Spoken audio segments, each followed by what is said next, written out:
Graça e paz. Que a palavra de Deus renove a nossa mente, seja revelada no nosso espírito, de modo que a gente possa proclamar a verdade do Senhor e praticar a sua vontade. Apocalipse capítulo 3, do verso 14 ao verso 22, diz assim a palavra de Deus. Ao anjo da igreja em Laodiceia escreve: Estas coisas diz o Amém, a testemunha fiel e verdadeira, o princípio da criação de Deus. Conheço as tuas obras, que nem és frio nem quente. Quem dera fosses frio ou quente. Assim, porque és morno, e nem és quente nem frio, estou a ponto de vomitar-te da minha boca. Pois dizes: Estou rico e abastado, e não preciso de coisa alguma. E nem sabes que tu és infeliz, sim, miserável, pobre, cego e nu. Aconselho-te que de mim compres ouro refinado pelo fogo para te enriqueceres, vestiduras brancas para te vestires, a fim de que não seja manifestada a vergonha da tua nudez, e colírio para ungires os olhos, a fim de que vejas. Eu repreendo e disciplino a quantos amo. Sê, pois, zeloso e arrepende-te. Eis que estou à porta e bato. Se alguém ouvir a minha voz e abrir a porta, entrarei em sua casa e cearei com ele e ele comigo. Ao vencedor, dar-lhe-ei sentar-se comigo no meu trono, assim como também eu venci e me sentei com meu Pai no seu trono. Quem tem ouvidos, ouça o que o Espírito diz às igrejas. Apocalipse 3, de 14 a 22. Gostaria de falar com você sobre a mentalidade dos laodicenses. Melhor, vencendo a mentalidade dos laodicenses. Quero destacar o verso 17 que diz: Pois dizes, estou rico e abastado e não preciso de coisa alguma. Apenas essa frase do versículo 17. Estou rico e abastado e não preciso de coisa alguma.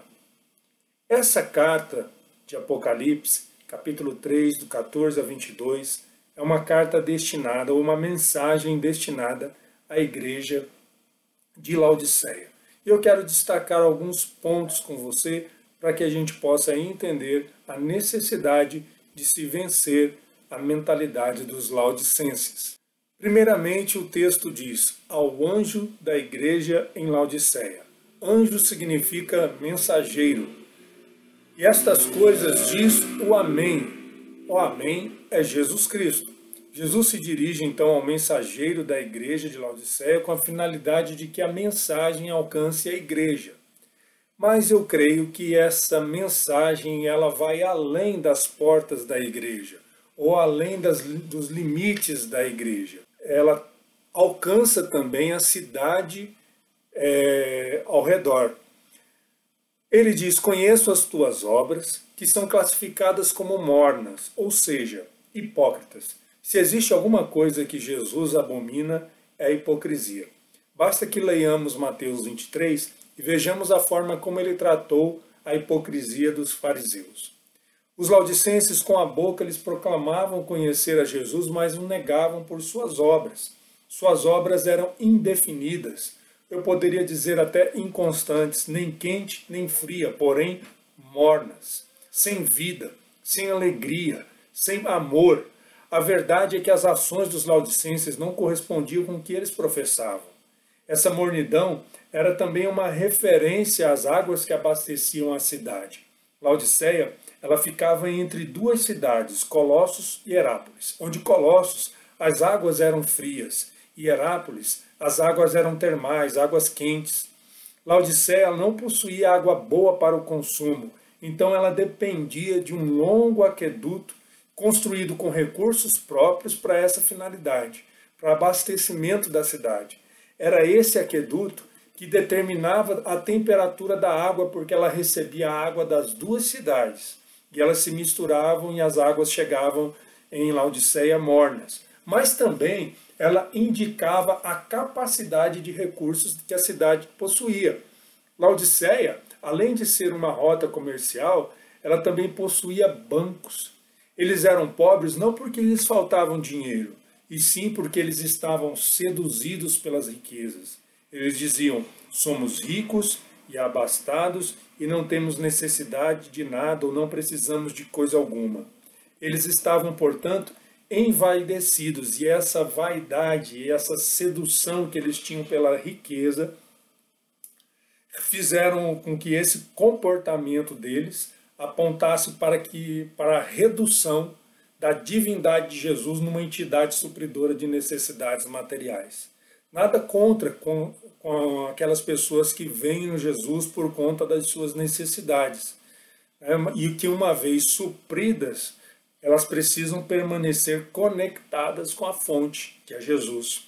Lembram que havia 10 leprosos e eles tinham uma necessidade de ser curados da lepra. Porém, dos 10, 9 seguiram sua vida e apenas um ficou conectado com a fonte. Bartimeu também.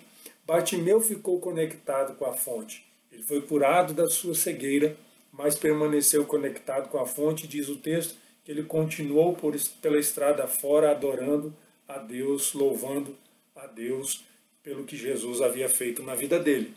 Então, nada contra a quem busca o Senhor por conta da sua necessidade, seja ela material, seja ela física, não importa. Mas é importante você manter-se conectado à fonte, porque Jesus é muito mais do que isso. Esse Jesus, né, que pelo comportamento dos laodicenses foi reduzido a uma entidade supridora de necessidades materiais, esse Jesus, enquanto homem, ele foi gerado por Deus. Porém, como Deus, ele é o princípio de toda a criação, ou seja, o Amém. Essa expressão, ela define, ela sela, ela dá autenticidade a alguma coisa. Quando nós dizemos Amém, nós estamos dizendo assim seja, eu concordo. E Jesus é essa concordância, essa afirmação. Os laodicenses, eles tinham uma escola de medicina, e isso possibilitou o desenvolvimento de colírios, que era muito importante para aquela região, mas o colírio que eles possuíam não lhes possibilitava enxergar além dos seus bens, além daquilo que eles possuíam. Ou seja, eles estavam cegos por isso. A Bíblia revela que o amor à riqueza, que se chama avareza, ela é a raiz de todos os males. E este é o ponto de partida aqui para a advertência que carrega a mensagem. Por isso, Jesus adverte: comprem de mim ouro refinado, vestiduras brancas e colírio. Mas o que esses elementos podem falar para nós? E como se adquire isso? Como se compra isso? Se é que se compra esse tipo de coisa. Mas Jesus está falando compra. Se Jesus está falando compra é porque eles têm como fazê-lo. Ouro refinado. Vamos começar pelo ouro refinado. Do que fala o ouro refinado? Fala de glória. O ouro nos fala de riquezas, porém não de riquezas terrenas, mas de riquezas celestiais.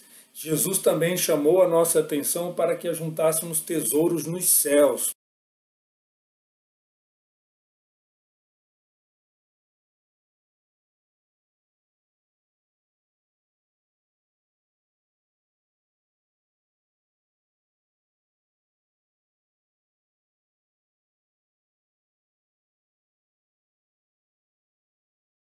Isso significa que existem riquezas celestiais que são superiores ao que nós conhecemos na Terra. E eu digo, acredite, existe riqueza superior ao que a soja, que o milho, que o algodão, que o gado pode dar. Existe riqueza superior ao que o próprio ouro, o mineral extraído da terra, pode nos dar. O ouro também nos fala de glória. Tanto no tabernáculo do deserto, quanto no prédio construído por Salomão, os principais objetos de culto, eles eram revestidos de ouro. E o que isso significa? O ouro representa a presença de Deus, a glória de Deus. A glória de Deus é a marca de Deus, fala da sua presença. Essa marca, ela revestia Adão e Eva no Jardim do Éden. Olha só que curioso. Até que entrou o pecado no mundo, né, essa glória os revestia. Romanos 3, 23 e Romanos 5, verso 12, você pode ler depois. Mas o arrependimento dos pecados nos coloca de volta, ou seja, em contato, conectados novamente com essa glória que foi perdida no Éden. O arrependimento, ele ativa o sangue de Jesus em nosso favor. Atos 3,19 e 1 João 1, verso 9. Essa glória divina é a nossa identidade espiritual. Ela nos distingue de toda a criação. Foi por isso que os animais obedeceram a Noé. Foi por isso que os peixes atenderam à voz de Jesus. Porque essa glória nos distingue da criação. Está sobre as nossas vidas. Então, como que se adquire essa glória? Através do arrependimento. Como se compra ouro de Jesus? Arrependendo-se dos seus pecados. É isso que Jesus está falando para a sua igreja. Vestiduras brancas. Vestiduras brancas nos falam de santidade. Elas servem para cobrir a nudez espiritual. O mesmo que aconteceu com Adão e Eva, que precisaram ser revestidos. Porque depois que eles pecaram, eles se sentiram envergonhados. Mas não porque eles estavam propriamente nus. Eles sempre estiveram nus fisicamente. O que aconteceu? Em seguida, um animal inocente foi sacrificado. Seu sangue foi derramado. E esse sangue passou a cobrir o pecado do homem. E a pele desse animal revestiu, ou seja, cobriu a nudez física do homem. Mas o sangue dos animais não foram capazes de dar ao homem condições de andar em santidade com o Senhor. Essas condições são representadas pelas vestiduras brancas. Mas o sangue de Jesus, ele foi suficientemente eficaz, não só para cobrir o pecado, mas para remover o pecado. João dizia: eis o Cordeiro de Deus que tira o pecado do mundo. Agora em Cristo Jesus, seus pecados são removidos, não apenas cobertos. Por isso o sangue de Jesus, ele passa a ser eficaz. Isso chega a nós, não por causa de obediência à lei, mas sim pela obediência da fé. Não porque nós merecemos, mas pela graça de Deus. Quero deixar aqui alguns textos. Apocalipse 7, verso 9 e o verso 14. O capítulo 19 e o verso 7 até o 8. E também Romanos 3, de 21 a 26. Vestiduras brancas também nos falam de uma vida coerente com a fé que se professa. E por ser a avareza a raiz de todos os males, ela afeta diretamente a santidade. Ela coloca manchas em vestes que deveriam ser brancas. Então, sendo os laodicenses filhos da obediência por fé, eles se deixaram moldar pelas paixões que eles tinham quando eles eram ignorantes, quando eles não conheciam a Jesus. Fizeram o oposto ao que está escrito lá em 1 Pedro, capítulo 1, do verso 14 ao verso 16, onde o apóstolo Pedro, inspirado pelo Espírito Santo, ele diz: como filhos da obediência, não vos amoldeis às paixões que tinhais anteriormente na vossa ignorância, mas, segundo é santo aquele que vos chamou, tornai-vos vós mesmos santos em todo o vosso procedimento, porque está escrito: sede santos, porque eu sou santo. Então, como se adquire vestiduras brancas? Como se compra vestiduras brancas? Pela palavra de Deus. Jesus disse em João 17, verso 17: santifica-os na verdade, a tua palavra é a verdade. Então, nós temos aqui a provisão de Jesus para adquirir vestes brancas. Terceiro item, colírio. Colírio está relacionado ao órgão da visão, na nossa vista, aos nossos olhos. Portanto, visão nos falam também de propósito, daquilo que enxergamos para as nossas vidas. Sabe o que se diz de uma pessoa que ela está completamente seduzida por algo? Diz que essa pessoa está que nem vidrado de tal forma que nem pisca os olhos. Você sabe o resultado de não piscar os olhos? O resultado é secura, porque o piscar dos olhos umedece os nossos olhos. E a cegueira apontada não é porque os laodicenses deixaram de enxergar, é porque eles não enxergavam outra coisa senão o brilho da riqueza que possuíam, bem como tudo que eles construíram, toda a prosperidade material que eles adquiriram.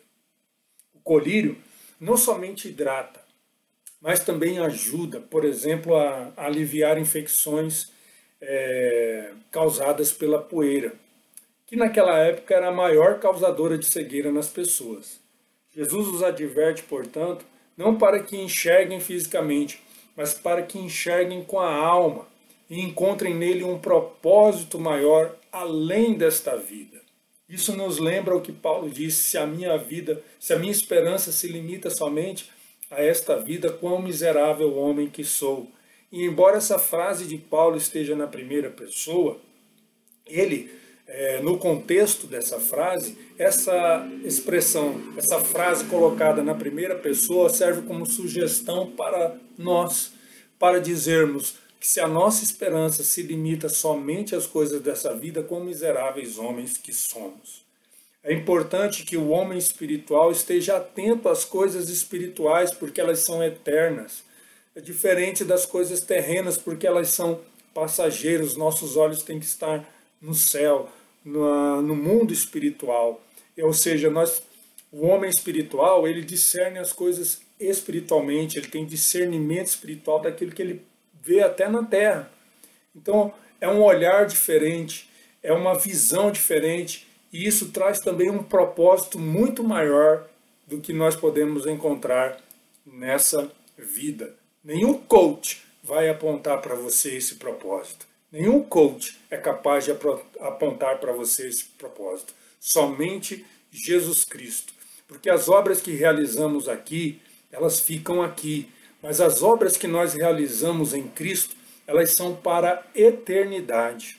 E como é que eram as obras dos Laodicenses? Mornas, nem quente, nem fria, inconstante, não sabe se sim, não sabe se não, não sabe se fica, não sabe se sai. Aqui está a grandeza do propósito. Ou, como preferir, de se ter uma visão, de se ter um propósito. Edificar a igreja com ouro, por exemplo, prata e pedras preciosas. Ou seja, com materiais resistentes ao fogo da provação que há de vir sobre o mundo. O colírio ajuda a enxergar melhor. Suas ações serão bem mais definidas e coerentes com a fé quando você enxerga melhor. Sua fé estará bem posicionada. Você não vive do acaso, do acidente. Antes, por sua fé posicionada, você produz a ocasião e a oportunidade. Você enxerga que pode compartilhar também dessa visão. Uma boa visão faz com que você se torne ativo e frutífero. 2 Pedro, capítulo 1, do verso 3 ao verso 10. Ele ali fala das virtudes cristãs associadas, e essas virtudes existindo em nós aumentando, faz com que a gente tenha visão, e não somente tenha visão, mas sejamos ativos e frutíferos no reino de Deus. Como se compra colírio? Como se compra colírio de Jesus? Parece até que Jesus tem uma loja, né? Yeshua Store. Lá vende colírio, vestiduras brancas e ouro refinado. Como se compra colírio? Sabe, é restaurando essa fé, fazendo com que essas virtudes que existem em nós aumente. É muito importante nós termos guardado isso no nosso coração. Talvez você pense que não tem nada a ver com Laodiceia, mas nós precisamos sim refletir e nós vamos ver já já por quê. Como comprar ouro, vestes e colírios. Jesus não teria proposto vender algo se os laodicenses não tivessem com que comprar. Nós acabamos de ver isso. Portanto, eles tinham como comprar. Certamente não era com os bens que eles possuíam, porque isso não pode comprar. Como diz Pedro, vocês não foram resgatados com ouro, com prata, nem com pedras preciosas, mas com o sangue de Cristo. Nós somos aqui obrigados a discordar da ideia de que estes irmãos ou esta igreja não eram pessoas salvas. Do contrário, não seriam igreja, porque igreja é corpo de Cristo. Depois, são igreja aquelas pessoas que pela fé em Cristo Jesus e na sua obra redentora se arrependeram dos seus pecados, invocaram o seu nome e foram perdoados e salvos da ira vindoura. Isso significa também que eles foram marcados com o sangue do Cordeiro e selados com o Espírito Santo de Deus. O sangue de Jesus não é somente o preço pago pelos nossos pecados, é também o preço pago para adquirirmos todos os tesouros celestiais que estão à nossa disposição ou à disposição daqueles que vão herdar a vida eterna. Efésios 1, de 3 a 14. Há tesouros celestiais reservados para nós. Deus providenciou todas as coisas, inclusive providenciou os recursos para que nós possamos adquirir ouro refinado, colírio e vestiduras brancas. Como comprar? Não se compra. E por que não se compra? Porque já foi comprado. Então o que Jesus quer dizer? Compre de mim. Jesus quer dizer, deixem de ser governados por Mamon, o Deus das riquezas, e voltem a ter o coração em mim. Deixem de se seduzir pelas riquezas. Deixem de serem seduzidos por elas e voltem-se para mim. É isso que Jesus espera. Jesus está advertindo a sua igreja, está advertindo aqueles a quem ama, disciplinando e corrigindo aqueles a quem ama. Se você está se sentindo corrigido ou advertido, saiba, Jesus te ama. E isso é muito importante para todos nós.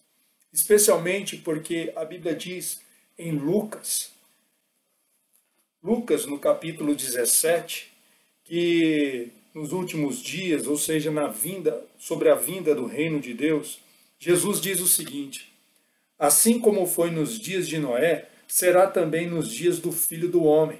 Comiam, bebiam, casavam e davam-se em casamento até o dia em que Noé entrou na arca e veio o dilúvio e destruiu a todos. Estavam todos preocupados com a sua prosperidade. O mesmo aconteceu nos dias de Ló. Comiam, bebiam, compravam, vendiam, plantavam e edificavam. Mas no dia em que Ló saiu de Sodoma, choveu do céu fogo e enxofre e destruiu a todos. Verso 30 diz: assim será no dia em que o Filho do Homem se manifestar. Naquele dia, quem estiver no eirado e tiver os seus bens em casa, não desça para tirá-los. E de igual modo, quem estiver no campo, não volte para trás. 32. Lembrai-vos da mulher de Ló. Então, nos últimos dias, as pessoas vão estar assim. Na proximidade da volta de Jesus, as pessoas vão estar preocupadas com o coach que fará com que elas prosperem. Preocupados com a sua prosperidade. Ou seja, não há problema em ser próspero. Não há problema em ser rico. O problema é você ter o coração nisso. É ter o coração nestas coisas.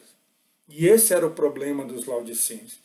É que eles tinham o coração na sua prosperidade, a ponto de achar que já não necessitavam de nada, nem de Jesus.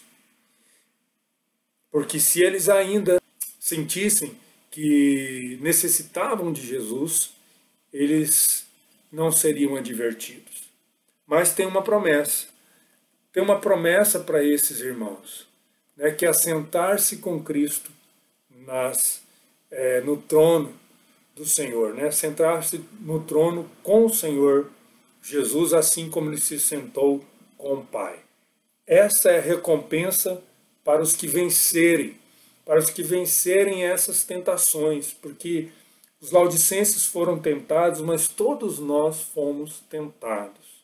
Eu moro em Primavera do Leste, uma cidade muito próspera, e uma cidade também que abre portas para que as pessoas possam prosperar, de alguma forma, mas tem que trabalhar. E a gente observa que muitas pessoas têm o coração nas riquezas que possuem. Existem aqui pessoas que competem, que casa vão construir. Né? Qual vai ser a mansão mais bonita, qual vai ser a mansão mais chique.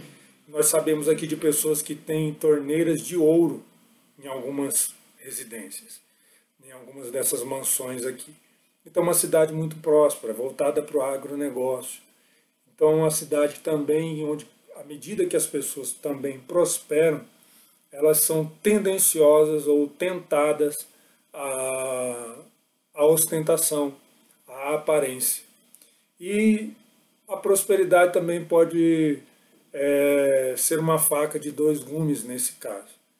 Pode afastá-las de Cristo e pode colocá-las também em laço. Provérbios, capítulo 1, verso 32, a palavra de Deus diz o seguinte: os nécios são mortos por seu desvio, e aos loucos a sua impressão de bem-estar os leva à perdição. Ou seja, essa impressão de que tudo está bem pode ser um laço na vida das pessoas. Por isso Jesus diz que dificilmente entrará um rico no céu. Mas não significa que um rico não possa entrar no céu. Pois os apóstolos até perguntaram, mas Senhor, isso então é impossível. Ele disse, não, para os homens pode parecer impossível, contudo não para Deus. Porque para Deus tudo é possível.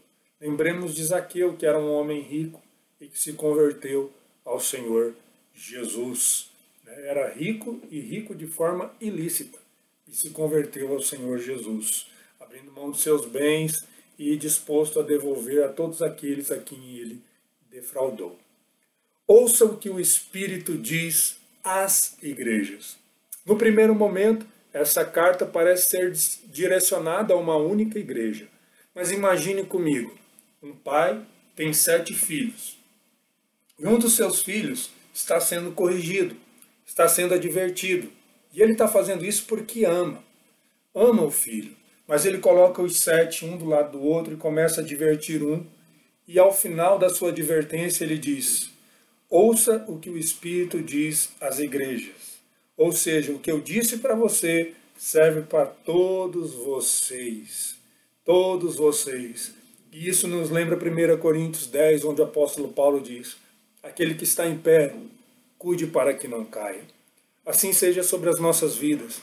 Assim seja sobre a sua vida. Que o Senhor te guarde. Que o Senhor te proteja. Que o Senhor te fortaleça. Que você venha prosperar? Sim, é o meu desejo, eu te abençoo para isso, eu também quero prosperar. Mas quero que o meu coração não esteja nas riquezas, nem seja seduzido por elas. E que Deus nos dê um coração para isso. Amém? Um coração conforme Paulo diz lá em Timóteo, no 1 Timóteo, capítulo 6, verso 17 ao verso 19, que ele diz, exorta aos ricos do presente século, que não sejam orgulhosos, nem depositem a sua esperança na instabilidade da riqueza, mas em Deus, que tudo nos proporciona para o nosso aprazimento, que pratiquem o bem, sejam ricos de boas obras, generosos em dar e prontos a repartir, que acumulem para si mesmos tesouros, sólido fundamento para o futuro, a fim de se apoderarem da verdadeira vida. Olha que maravilhoso, que instrução maravilhosa é essa. Deus abençoe sua vida, você seja fortalecido no Senhor e na força do seu poder. Até o próximo vídeo.